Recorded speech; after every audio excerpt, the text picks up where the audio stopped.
Hey guys, I am Tachyon Movies 2024. And this is Tachyon Movies Villains, Evil to Most Evil. Today, I'm going to start off with the least villainous and work our way up to the cruelest of the bunch. With that out of the way, let's begin. First up with our most heroic villain, we have Fireball. When we first meet this young assassin, he seems to be one of the latest villains. After he was essentially hired by the Apocalypse King, he travels to New York, forcing Mr. Peabody and Sherman to tell him where the Eternal Diamond is. Remember, Fireball was responsible for the coffee shop brawl due to beating up Peabody, which would be so heinous. However, after Sherman notices the Apocalypse is stealing the diamond, Fireball rightfully refuses to kill the duo. Naturally, this allows the king to result destruction of the temple, and Fireball saves Mr. Peabody and Sherman from drowning. Luckily for him, Fred does redeem himself and mercifully apologizes to them for his actions, even defending New York City from the empowered king's rampage. For years later, after saving the world, Fred, Mr. Peabody, and Sherman are now friends. And he has started a happy new life. Next, we have Black Zero. Now you may not remember that redemption. I only saw Black Zero being a bad guy due to his actions.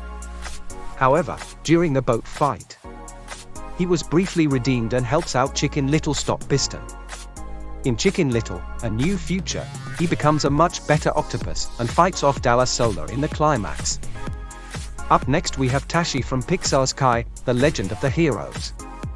He is an evil samurai, and Kai's former arch-nemesis, who follows Lord Shadow's orders on his goal on killing Kai and the heroes of Japan. In 2019, Tashi was originally going to remain being evil through Kai, but in 2021, Domsha wanted to give him a scene where he redeems himself at the end of the movie instead before he sacrificed himself to save Kai from Shadow. He even convinced Kai to defend Inokura from Lord Shadow and the remaining Shadow demons. Next is Cycris the Sinister, the villain of the second movie. Cycris is Sherman's arch-nemesis as well as he is the son of Piacina. He plans his quest to find the crystal super chip to charge his death ray, and obliterate all humanity and life. He is a shorter version of Grimmel the Grizzly. Cycris doesn't care about anyone or humans. He is a classic ancient villain. Finally we got to a Chicken Little villain with Piston Revenge, the main antagonist of the second movie. This little alien hears about his future of how he would be defeated by a little chicken.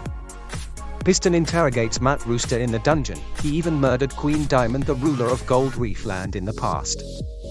And he ordered his octopuses to take Chicken Little to the furnace so he can be melted down into molten. However, he was only knocked out by Chicken Little's magic sword. He makes a good villain so far. Next is Lord Blackness, the central antagonist of the Hanazuki, full of treasures franchise, but he is never mentioned or appeared on screen. However, in the Hanazuki and Friends, Out of This World, we do see that he has a major role in the movie. He threatens Venos that he will take his other eye away as his punishment if Venos retreats from Hanazuki and fails him. Blackness deserved his comeuppance in the middle of the movie. Following Blackness, we have Chicken Little 3's main villain, Dallas Solar. He's the head of Solar Industries, and the older brother of Evelyn Solar. He starts off as a nice, fun-loving, and polite bison to Chicken Little and his friends. But that's only the side of him he wants you to see. When I watched the middle of the movie, they had a one-sided relationship with each other. Revealing his true intentions and deliberately fires his own sister, Evelyn, from Solar Industries, before sending out his guards to take her away.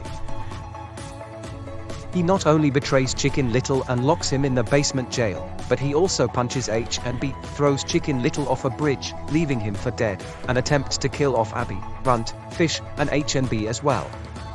His main goal is to have Chicken Little and his friends executed, so he can become the president of Solaria.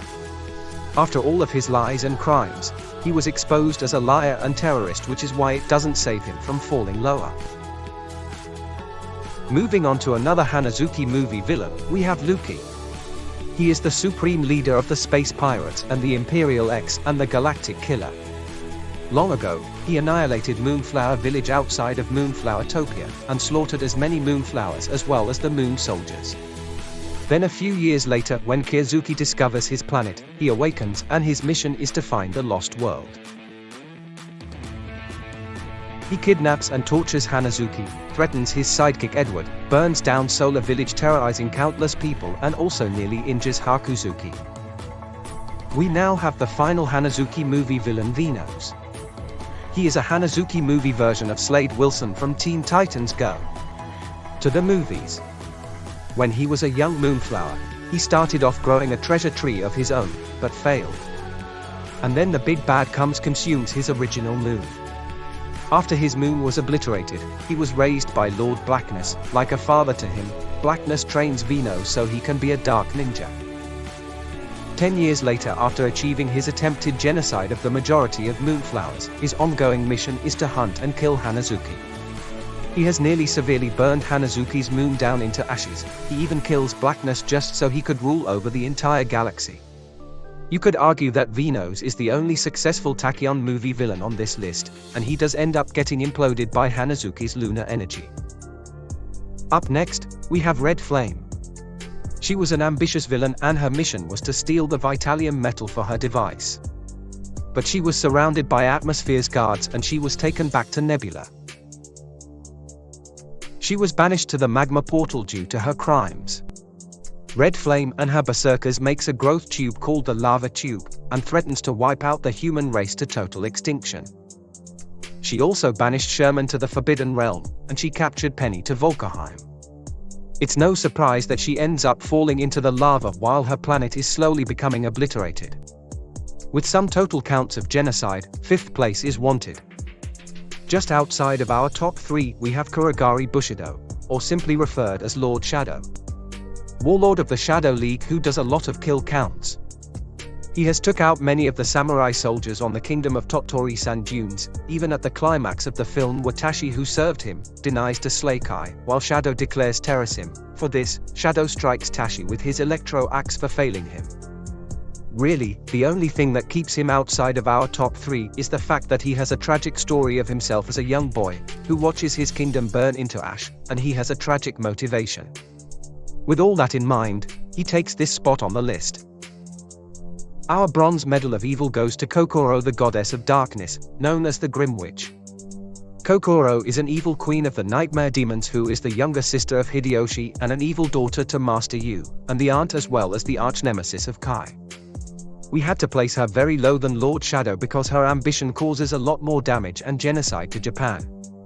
While Shadow wanted to conquer Ainokura, Kokoro doesn't hesitate to annihilate all Japan. Kokoro has exiled Kai from Ainokura to be left to die alone. She even captured Master Yu to the Nightmare Lands and to get revenge on him so he can prove to her where the stone is. And what she wants is to use the power of the Zodiac Stone to destroy Chiba. Once she uses it after Kai, Sakura, and the heroes of Japan and Yu escape the Nightmare Lands, she begins to absorb the power and she becomes so powerful. Kokoro is evil through and through with no redeeming qualities whatsoever. Our silver medal of evil goes to the final Mr. Peabody and Sherman sequel villain, the Apocalypse King. He is the supreme leader of the real Sinister as well as Mr. Peabody and Sherman's arch-nemesis. First appearing as a minor antagonist in both Mr. Peabody and Sherman 2 and Mr. Peabody and Sherman, World War, and later reappearing as the main antagonist of the latest installment, who is wanting revenge on Penny, Peabody, and Sherman for making a fool out of him. Apocalypse cares for no one but himself, even abusing Fireball. Even before he hired his right-hand henchman Fireball, Apocalypse has done a lot of his attempted genocide and mass destruction by wiping out every world, in order to reign over a new empire. So he can be the most powerful being in the universe. He has betrayed Fireball as he attempts to grab the Eternal Diamond from the center of the temple, leaving him to drown.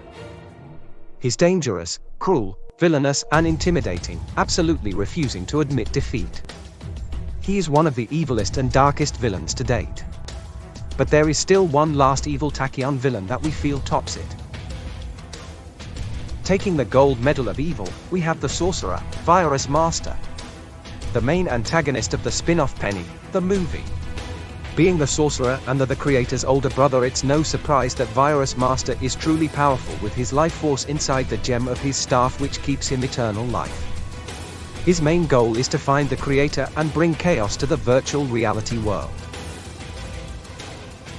He attacked Virtual World where it's known for the most modern online city, he even refused to let the creator go, and he knocked off Penny of the tower where she falls into the chasm below. Ouch! With all that in mind, we have no choice but to give Virus Master the title of the most evil Tachyon movie villain. Alright guys.